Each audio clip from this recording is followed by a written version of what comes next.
Hello વિદ્યાર્થી મિત્રો, હું તમારું માનવ ક્લાસીસમાં ફરી હાર્દિક સ્વાગત કરું છું.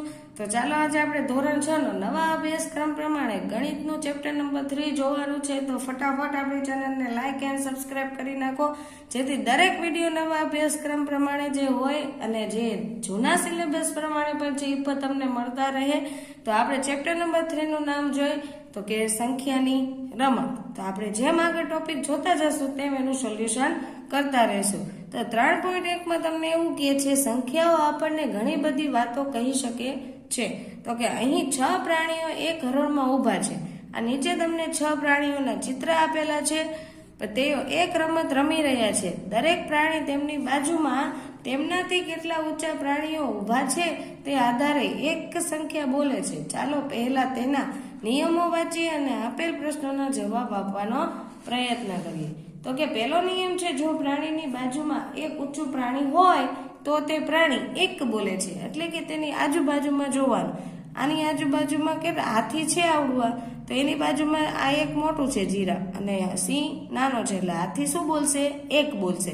હવે સિંહને એમ પૂછે કે સિંહની બંને બાજુએ થી કેટલા ઊંચા પ્રાણી છે? તો હાથી ઊંચો છે અને ઝીબ્રાય ઊંચું છે, એટલે સિંહ કેટલા કહેશે? 2.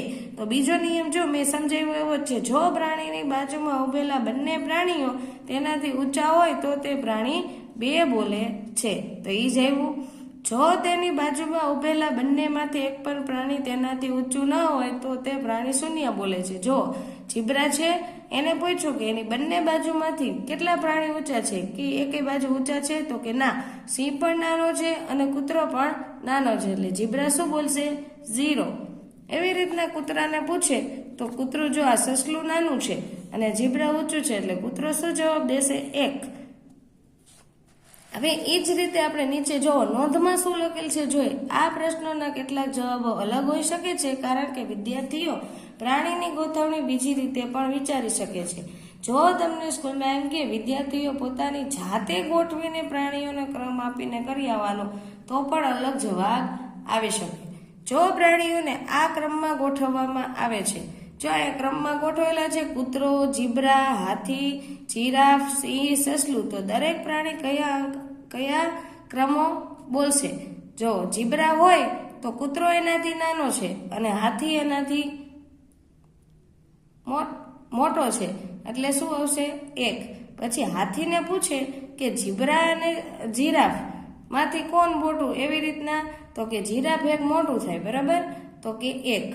પછી સિંહને પૂછે તો પણ એવું જ આવે, તો એટલે એવી રીતના ક્રમ ગોઠવેલા છે. શું સાથે ઉભેલા 2 પ્રાણીઓ બંને 2 બોલી શકે છે? શા માટે અથવા શા માટે નહીં? તો કે ના, કારણ કે 2 પ્રાણીઓ 2 બોલે તે માટે તેમની બંને બાજુએ, મેં કીધું તું 2 બાજુ કેવા હોવા જોઈએ? ઊંચા હોવા જોઈએ, તો જ 2 બોલી શકાય. ધારો કે તમે ઊભા હોય અને તમારી બેની બાજુ, એટલે કે ડાબી અને જમણી બાજુ બંને માણસો ઊંચા ઊભા હોય, તો એને એ લોકો તમે શું કહી શકો? 2. નકર એક જ બાજુ ઊંચા હોય ને એક બાજુ નીચા હોય તો તમારે શું કહેવાનું રહેશે? 1. એ જ રીતે કહે છે કે ના, કારણ કે 2 પ્રાણીઓ 2 બોલે તે માટે તેમની બંને બાજુએ તેમનાથી ઊંચા 2 પ્રાણીઓ હોવા જોઈએ, જે તેઓ બાજુમાં ઊભા હોય તો અશક્ય છે. જો એ બંને ઊંચા પ્રાણી બાજુમાં ઊભા હોય તો અશક્ય છે, કેમ કે આપણી બંને બાજુએ હોય ને તો જ આપણે 2 કહી શકીએ. જો જીરાફ છેક ડાબા છેડે અને સસલું છેક જમણા છેડે ઊભું હોય, તો તમે અન્ય પ્રાણીઓને કેવી રીતે ગોઠવેલા કે જેથી ઓછામાં ઓછા 3 પ્રાણીઓ 1 બોલે છે? જો ગોઠવણી તમને કરી આપી છે અહીંયા, જીરાફ, હાથી, સિંહ, ઝીબ્રા, કૂતરો અને સસલું, જે ઉદાહરણમાં હતા ને તે જ આપેલા છે આપણે. તો એમાંથી કયા પ્રાણી 1 બોલશે એવું કહે છે? તો કે 3 પ્રાણી. કેમ? તો જો આ હાથી છે, આપણે અહીંયા જોયું હતું નીચે, તો કે હાથીને પૂછ્યું કે એની બાજુમાં કેટલા પ્રાણીઓ ઊંચા છે બંને બાજુમાં થઈને? તો 1 જ છે, કેમ કે સિંહ તો નાનો છે એટલે હાથી 1 બોલ્યો. પછી એવું ઝીબ્રાને પૂછે તો ઝીબ્રાને તો 1 નથી, તો એ તો 0 બોલે. પછી એવું કૂતરાને પૂછે તો જો ઝીબ્રા ઊંચું છે, સસલું નાનું છે, એટલે કૂતરો શું જવાબ આપશે? 1. અને સસલાને પૂછે તો પણ એના કરતા કૂતરો મોટો છે એટલે 1. તો જો નીચે તમને જવાબમાં પણ એવું જ છે, હાથી, કૂતરો, સસલું 1 બોલશે. ચલો, કોઈ પણ ગોઠવણીમાં બે બોલતા પ્રાણીઓની લઘુત્તમ સંખ્યા કેટલી હોઈ શકે તમારું કારણ સમજાવો. તો કે લઘુત્તમ સંખ્યા કેટલી હોઈ શકે? બે બોલતા પ્રાણીઓની લઘુત્તમ સંખ્યા 0 છે. કેમ? તો કે આપણે આ બાજુ જોઈએ. પછી છે જો બધા પ્રાણીઓને એવી રીતે ગોઠવવામાં આવે કે કોઈ પણ પ્રાણી તેનાથી ઊંચા બે પ્રાણીઓની વચ્ચે ન હોય તો તેમાંથી કોઈ પણ બે બોલશે નહીં. ગોઠવણી એવી રીતના કરવાની કે એને એમાં બે કોઈ પ્રાણી એટલે કે બંને બાજુ ઊંચા પ્રાણી આવી શકવા જોઈએ નહીં. જો જીરાફ ઊંચું છે, આથી એનાથી નીચું છે, પછી જીબ્રા ઇક્વલ સી માં એમ જ કૂતરો અને સસલું ક્રમિક એટલે કે પહેલા મોટું લીધું, પછી નાનું, પછી ઈથી નાનું, પછી ઈથી નાનું, ઈથી નાનું, ઈથી નાનું, એટલે ઉતરતા ક્રમમાં ગોઠવણી કરી. કેવા ક્રમમાં? ઉતરતા ક્રમમાં. એટલે કે બે બાજુમાં સરખા પ્રાણી ઊંચા આવી શકે નહીં. આ પ્રાણીઓને એવી રીતે ગોઠવો કે જેથી ઓછામાં ઓછા બે પ્રાણીઓ બે બોલશે. હવે એ જ પ્રાણીને આપણે એવી રીતના ગોઠવવાના કે જેથી ઓછામાં ઓછા બે બોલી પ્રાણીઓ બોલવા જોઈએ. તો આપણે કેવી રીતના ગોઠવશું? તો કે એક નાનું લેવાય, પછી મોટું લેવાય, પછી ઈથી વળી નાનું લેવાય, પછી પાછું મોટું લેવાય. જો સસલું નાનું હોય, પછી હાથી મોટો હોય, સિંહ ઈથી નાનો હોય, પછી જીબ્રા ઈથી મોટું હોય, કૂતરો વળી નાનો હોય, પછી જીરાફ મોટું હોય. એટલે કે તો કે જો સિંહને તમે પૂછો ને કે તો હાથી અને જીબ્રા બંને ઊંચા હોય તો સિંહ જો બોલી શકે. પછી કૂતરાને પૂછ્યું તો કે જીબ્રા અને જીરાફ બંને ઊંચા હોય એટલે કૂતરો શું બોલશે? બે. સમજ પડી? એક નાનું રાખવાનું, એક મોટું રાખવાનું, એક નાનું રાખવાનું, એક મોટું રાખવાનું, એટલે આજુબાજુમાં આવવા જોઈએ. એટલે વચ્ચે જે પ્રશ્ન પૂછતા હોય, જો હાથીને પૂછે ને તો એક તો સસલું નાનું થાય અને સસલું નાનું, સિંહ નાનું, એટલે હાથીનો જવાબ બે નો આવે. એટલે આપણે પછી કોને પૂછ્યું? સિંહને પૂછ્યું તો હાથી મોટો, જીબ્રાએ પૂછો એટલે કે એ હાથી સિંહ શું બોલશે? બે બોલશે. પછી કૂતરાને જીબ્રાને પૂછી તો સિંહ નાનો આવે ને કૂતરો નાનો આવે. સમજ પડી? એટલે હવે કૂતરાનો વારો લીધો તો કે જીબ્રાને પૂછી અને જીરાફ એ બંને ઊંચા છે તો કે જીબ્રા અને જીરાફ બંને ઊંચા એટલે કૂતરો શું બોલશે? બે બોલશે. પછી છે પેલો પ્રશ્ન, એમાં સંખ્યાઓ 4, 9, 2, 8 ને 5 ને એવી રીતે ગોઠવો કે બીજી સંખ્યા ત્રીજી અને ચોથી સંખ્યા કરતા નાની હોય. બીજી સંખ્યા એટલે કે બીજો જે ક્રમ હોય ને એ ત્રીજા અને ચોથા કરતા કેવો હોવો જોઈએ? નાનો હોવો જોઈએ. તો પરંતુ પ્રથમ સંખ્યા કરતા કેવી હોવી જોઈએ? મોટી હોવી જોઈએ. એટલે કે પ્રથમ હોય એના કરતા ત્રીજો ક્રમ કેવો હોવો જોઈએ? મોટો. તો જો અહીંયા તમને ક્રમ આપેલા છે, આપણે અહીંયા ગોઠવા 2, 5, 8, 9 કેમ વચ્ચે લીધા? તો કે જો એમાં કીધું ત્રીજી અને ચોથી સંખ્યા કરતા બીજી સંખ્યા કેવી હોવી જોઈએ? મોટી. બરાબર? તો જો અહીંયા 8 ને 9 લીધા એટલે કે 8, 9 કરતા 5 કેવા છે? મોટા છે. અને એના કરતા પહેલો પ્રથમ ક્રમ કેવો છે? નાનો છે. સમજ પડી? અને પ્રથમ ક્રમ કરતા એ બધી સંખ્યા કેવી હોવી જોઈએ? આ 3 ને 3 તો કે મોટી. તો આ પ્રથમ રહ્યો એના કરતા 5, 8 ને 9 મોટા જ છે કે નથી? ચલો નીચે છે તમને સંખ્યાઓ 1, 3, 6, 7, 10 આપવામાં આવી છે તો તેમને ફરીથી એવી રીતે ગોઠવો કે પાસેની સંખ્યાઓ વચ્ચેનો તફાવત ઓછામાં ઓછો 3 હોય. જો હવે તમને ઉપર આપેલી છે જે સંખ્યા પ્રશ્નમાં એમાં તો 3 જ ગિફ્ટ થાય છે. ગણો તમે તો કે જો 1 અને 3 વચ્ચેનો ન થાય, બાકી 3 થી થાય, 4, 5 ને 6 3 નો ગેપ આવ્યો, 6 અને 7 માં ન થાય, અને વળી 7 થી 10 માં 2 માં થાય છે. જો 8, 9 ને 10 છે. એવી રીતના આપણે પાછી ફેરવીને બદલાવાની છે એટલે કે અમુક બાજુમાં આવી શકે. ચલો 1 અને 6, એક એમને લઈ લેવાનો અને પછી 6 લીધા ને 3, તો 6 અને 3 વચ્ચેનો ઓછામાં ઓછો તફાવત કેટલો થયો? 3 થયો કે ન થયો? અને 10 અને 7 એટલે 10 માંથી 7 જાય તો કેટલા આવે? 3 આવી શકે. એવી રીતના મેં ગોઠવેલ છે. સંખ્યાઓ 2, 5, 8, 3, 6, 9, 4 ને એવી રીતે ગોઠવો કે બેકી સંખ્યા વચ્ચે એકી સંખ્યા હોય. બેકી તો તમને ખબર જ છે ક્યાંથી ચાલુ થાય? 0, 2, પછી 4, 6, 8, 10, 12, 14 એવી રીતના. તો એની વચ્ચે આપણે એકી સંખ્યા લેવાની છે. તો જો લગભગ આમાં પ્રશ્નમાં જે તમને આપેલો છે ને એમાં જેવી રીતના ગોઠવે છે 2 અને 8 બેકી છે એટલે વચ્ચે એકી એવી 5, પછી 8 અને 6 બેકી છે એટલે વચ્ચે એકી રાખી, પછી 6 અને 4 બેકી છે એમાં 9 એકી છે વચ્ચે, તો એના ઈ લખી નાખો. અથવા ન આપેલું હોય એક્ઝામમાં તો આપણી રીતે બે સંખ્યા વચ્ચે એક સંખ્યા કેવી રાખવાની, એકી રાખવાની. સંખ્યાઓ પછી 6, 24, 16, 8, 14 અને 22 ને એવી રીતે ગોઠવો કે પાસ પાસેની સંખ્યાની દરેક જોડીનો સરવાળો 30 અથવા 22 થવો જોઈએ. કેટલો થવો જોઈએ? 30 અથવા 22. ચાલો હવે આપણે પાસ પાસેની સંખ્યા ગોઠવી તો કે 24 અને 6, 24 અને 6 નો સરવાળો કેટલો થાય? 30 થાય. ચાલો તો અહીંયા આપણે કીધું છે 30 અથવા 22 હોવો જોઈએ, તો 30 આવ્યો. ચાલો એ સાચું. પછી 14 અને 16 ગોઠવેલા છે. આઈ થિંક તમે અહીંયા 14 લખો ને 16 લખો ને તો પણ સાચું જ પડે. સરવાળો કેવો થવો જોઈએ કે 30 થવો જોઈએ. હવે જો અહીંયા સોરી આ ભૂલાઈ ગયું, આપણે 6 અને 16 નું કરવાનું. 6 અને 16 નો સરવાળો કરો તો પણ શું આવશે? 22 આવશે. 16 ને 6 કેટલા થાય? 22 થાય. હવે 16 ને 14 નો કર્યો એટલે કે ઈ પણ કેટલા આવશે? 30 આવશે. પછી 14 અને 8 નો સરવાળો કરો તો 14 ને 8 કેટલા થાય? 22 થાય. પછી 8 ને 22 નો કરો તો 30 આવે છે કે નહીં? તો 30 અને આપણે 22 લાવવાનો છે. તે રીતે તમારા આંકડા ગોઠવો. અન્ય કોઈ રીતે તમને આવડતા હોય તો પણ તમે ગોઠવી શકો, પણ 30 અને 22 સરવાળો થવો જોઈએ. 5 સંખ્યાઓની શ્રેણી 3, 8, 7, 4 માં કોઈ પણ 2 સંખ્યાઓની અદલા બદલી કરો જેથી શ્રેણી ચડતા ક્રમમાં, ચડતા ક્રમ એટલે મોટાથી નાના સુધી હોય, બરોબર ને? મોટી સંખ્યાથી આપણે ચડતા ક્રમમાં જશે ચકલી. ચકલી કેવી હોય? નાની હોય. તો આપણે પહેલા કેવી સંખ્યા લેવી પડે? નાની લેવી પડે અને મોટા સુધી જવાનું હોય. અને ઉતરતા ક્રમમાં કહીએ તો મોટાથી નાના તરફ હોય. ચડતા ક્રમમાં ખાસ છોકરાઓ ધ્યાન રાખવાનું છે. હમણાં મારા મિસ્ટેક થાય એવી રીતના તમારે ન થાય એનું ધ્યાન રાખવું. કેમ કે ચડતા ક્રમમાં કેવી હોય એમ ન યાદ રહે તો યાદ રાખવાનું. ચશે ચકલી. ચકલી કેવી હોય? નાની હોય. એટલે નાનાથી મોટા તરફ, બરાબર? તો જો અહીંયા 3, 8 છે, પછી 5, 7 ને 4. આ 5, 7 બરાબર જ છે. 4 ને આપણે 8 ની જગ્યાએ લઈ લઈ અને 8 ને 4 ની જગ્યાએ લઈ લઈએ એટલે ઉતરતો ચડતો ક્રમ બની જશે કે નહીં બની જાય? જો કેવો બની જાય?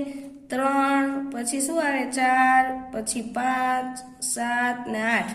એટલે કેને બે ને બદલાવ્યા? 8 અને 4 ને, બરોબર? તો અહીં લખેલું છે 8 અને 4 ની અદલા બદલી કરો. જ્યારે સંખ્યાઓ 12, 7, 15, 5 ને 9 ને ચડતા ક્રમમાં ગોઠવવામાં આવે ત્યારે કઈ સંખ્યા મધ્યમાં આવશે? ચાલો આપણે અહીંયા ગોઠવી ચડતા ક્રમમાં. ચડતા ક્રમ કીધું એટલે કે નાની લેવાની. પહેલા 5 છે, પછી 7 છે, પછી 9 છે, પછી 12 છે અને પછી 15. મધ્યમ કીધી. આ બાજુ 2 છે, આ બાજુ 2. વચ્ચે કોણ આવ્યું? તો કે 9, એટલે 9 આવ્યા.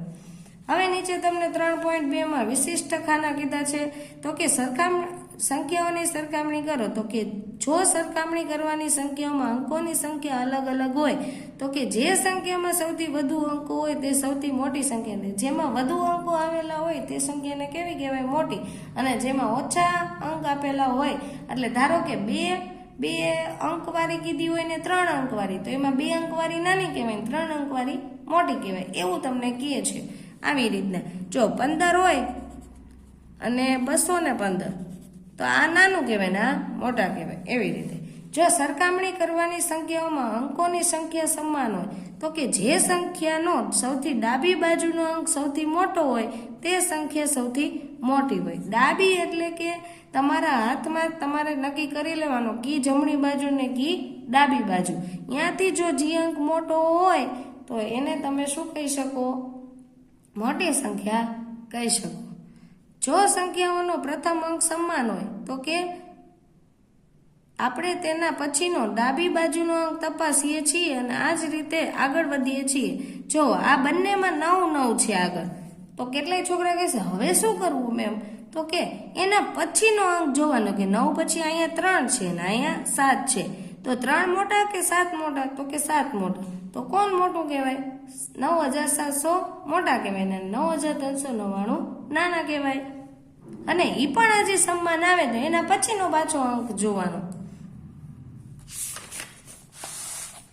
પછી છે આપણે હવે પછીના અંક તરફ આગળ વધીએ તો કે 9399 કરતા 9700 માં 100 ના સ્થાન પર રહેલો અંક મોટો, તેથી 9700 અને 9399 કરતા એ મોટી છે. જે મેં હમણાં જ કીધું 9700 કહેવાય મોટા. યાદ રાખો, જો કોઈ પણ અંકની ડાબી બાજુએ 0 મૂકવામાં આવે તો તેની ગણતરી અંક તરીકે થતી નથી. એટલે કે ધારો કે તમને કોઈ સંખ્યા અહીંયા 18 આપેલી છે, એની આગળ એમ કે 0 મૂકી દીધો, હવે આ સંખ્યા શું બોલે? તો 18 જ બોલાય. પછી આવી રીતના કહી શકે 0 0 0 0 0 અને 18, તો પણ એ પણ 18 જ બોલાય.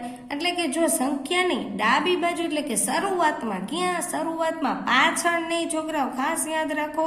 શરૂઆતમાં જો તમે 0 મૂકો ને તો એ 0ની કોઈ વેલ્યુ નથી, એટલે કે ગણતરીમાં લેવામાં આવતા નથી.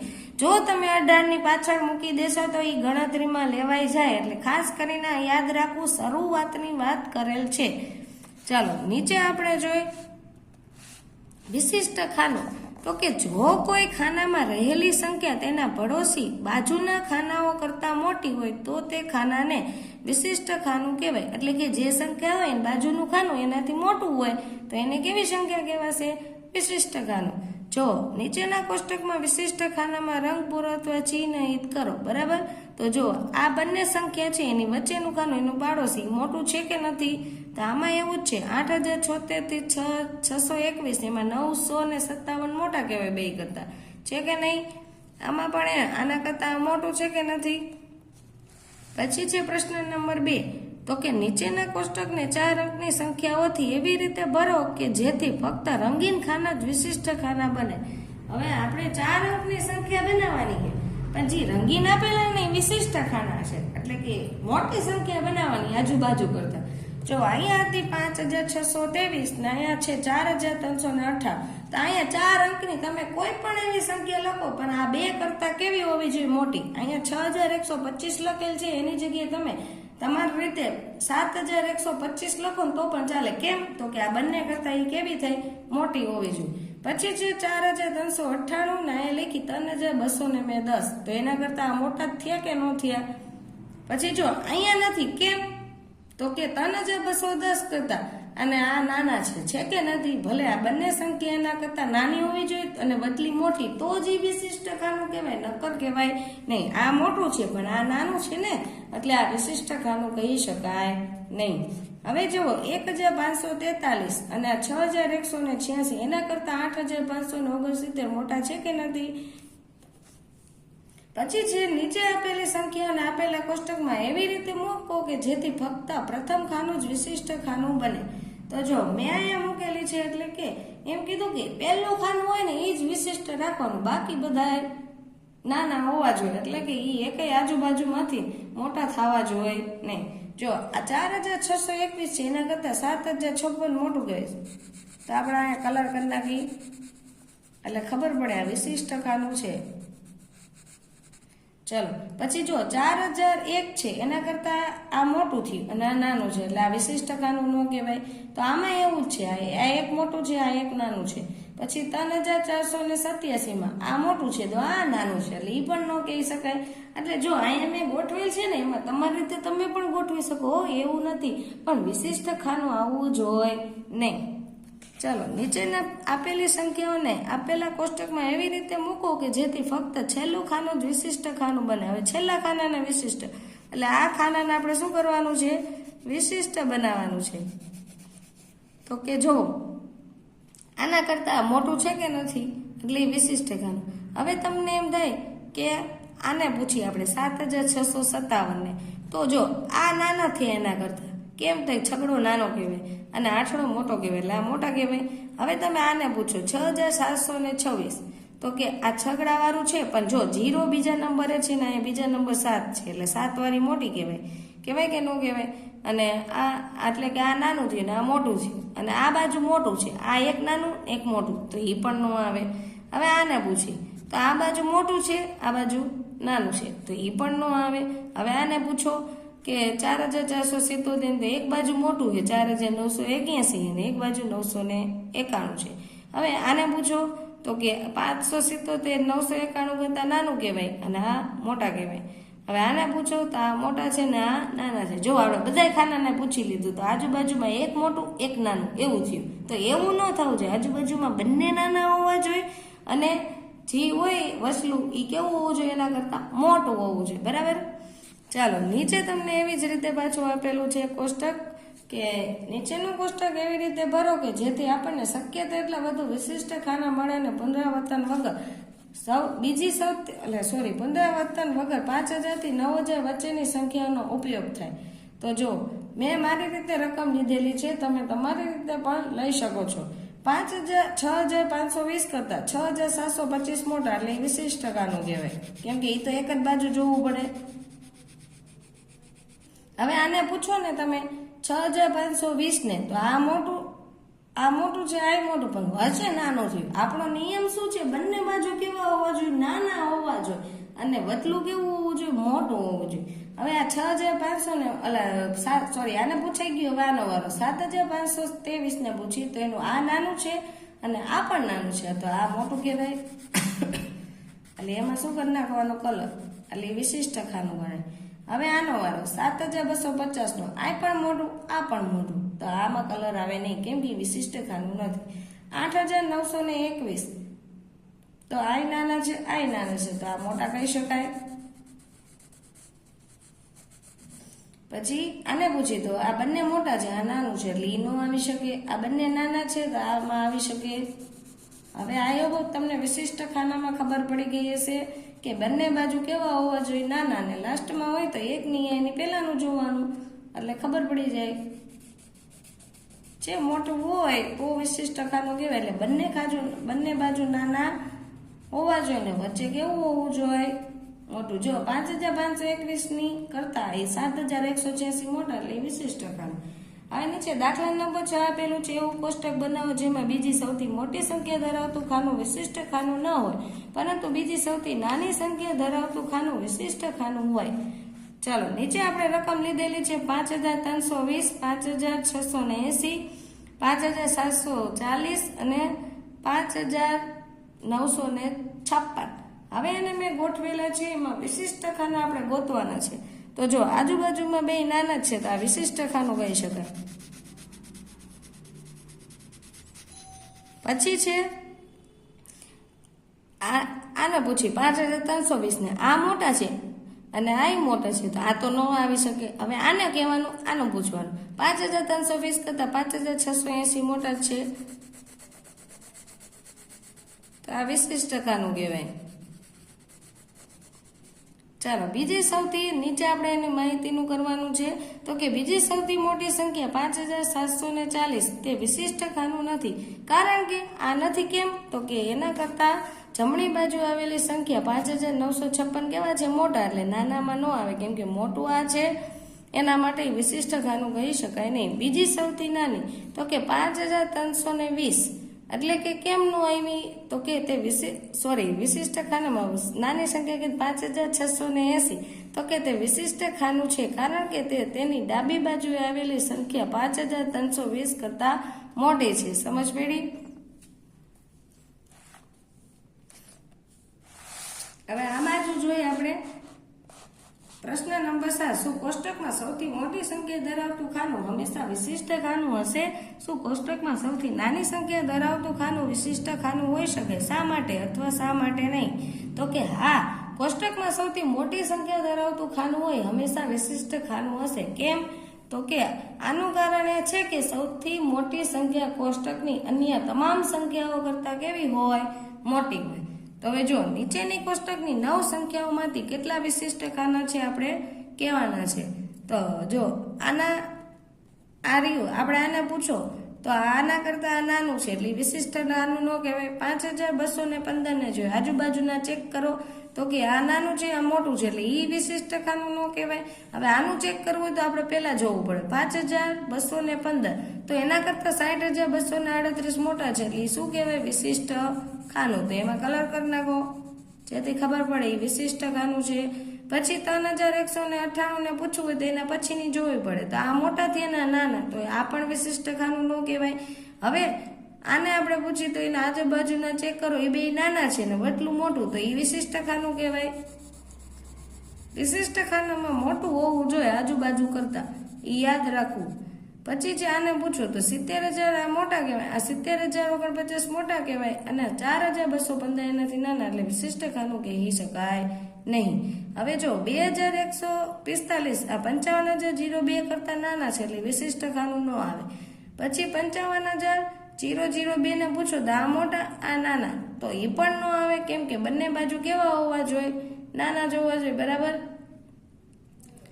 પછી આને પૂછો તો આના કરતા મોટા હોઈ શકે.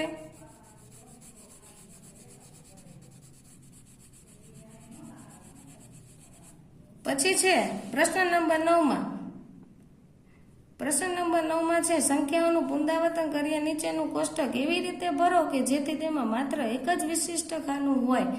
તો કે આ બધી એવી રીતના આજુબાજુની સંખ્યા મેં ભરેલી છે ક્રમિકમાં, કેમ તો કે એક જ મોટી ક્રમમાં રાખો, એટલે કે છેલ્લું ખાનું તમારે શું કહેવાશે? વિશિષ્ટ ખાનું. કેમ કે એક જ મોટી છે આખા કોષ્ટકમાં, એટલે એક જ ખાનું વિશિષ્ટ ખાનું કહેવાય.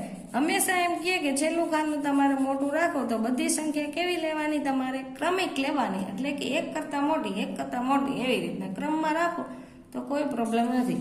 પછી સૌથી મોટી સંખ્યા પર વર્તુળ કરો, જે આપણે હમણાં શીખાતા. પહેલા ક્રમ જોઈ લ્યો. જો તો અહીંયા 8, 6, 9, 5, 7, 8, તો 9 મોટા કહેવાય, એટલે મોટા. પછી 1 છે, તો હવે આપણે બીજો ક્રમ જોવો પડશે. 2, 7, 3, 5, 9, તો 9 એના કરતા શું છે? મોટા છે, એટલે એના ઉપર રાઉન્ડ. પછી છે 3, 5, 2, 8, 4 ને 7, તો એના કરતા 8 મોટા છે, તો એના ઉપર રાઉન્ડ છે. 9, 6, 8, 9, 7 ને 8, તો એના કરતા જો 9 વાળા 2 આવ્યા, તો આપણે પાછળ એના પછીનો ક્રમ જોવાનો. અહીંયા 1 છે ને અહીંયા 9 છે, તો કોણ મોટું કહેવાય? 9 મોટું કહેવાય. એવી રીતના 6, 9, 4, 7, 5, 8, એટલે કે 9 વાળી સંખ્યા મોટી કહેવાય. હવે સૌથી નાની સંખ્યા ઉપર આપણે વર્તુળ કહેવાનું છે. તો એમાં સૌથી પહેલો આપણે પહેલા ક્રમ ચેક કરવાનો, એમાં નાનો હોય એ નાની કહેવાય. જો બધા ક્રમ સરખા આવતા હોય તો એના પછીનો અંક જોવાનો. આમાં જો 8 છે, આમાં 5 છે, આમાં 9 છે, આમાં 4 છે, આમાં 7 છે, આમાં 6 છે, એટલે 4 વાળી કેવી કહેવાય? નાની કહેવાય. તો એના ઉપર રાઉન્ડ કરો. પછી આમાં જો 1, 1, 1, 1, 1, બધામાં 1, 1 ની વાત કરીએ, તો હવે આપણે બીજા ક્રમ જોવો પડશે, તો જ ખબર પડે. અહીંયા 2 છે, અહીંયા 0 છે, અહીંયા 5 છે, અહીંયા 4 છે, અહીંયા 4 છે, અને અહીંયા 1 છે. તો નાની કેમ કહેવાય? 0 વાળી કહેવાય. તો એના ઉપર રાઉન્ડ કરો. હવે છે પેલું 3, 6, 5, 4, 7 ને 5, તો એમાંથી નાનું કોણ થયું? 3 વાળી થઈ. પછી છે 9, 8, 7, 8, 9, 8, તો એમાંથી સાતડો નાનો આવ્યો, તો એના ઉપર રાઉન્ડ કરો. પછી છે 4, 3, 8, 4, 5, 7, તો નાની કોણ થઈ? તો કે 3 વાળી સંખ્યા થઈ. હવે ચડતા ક્રમમાં ગોઠવવામાં પણ આપણે એવી રીતના જોવાનું છે, પહેલો ક્રમ હોય તે જ સંખ્યાઓને ચડતા ક્રમમાં ગોઠવો, તો સૌથી નાનું કોણ આવશે? 310.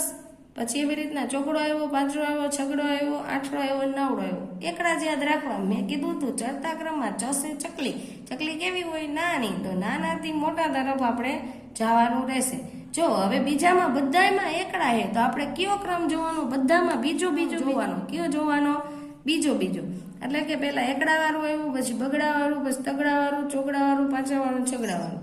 પછી છે 6, 8, 3, 5, 7, 4, તો એમાં નાનું કોણ? તગડા વાળું. પછી છે ચોકડા વાળું, પછી છે પાંચા વાળું, પછી છગડા વાળું, પછી સાતડા વાળું, પછી આઠડા વાળું.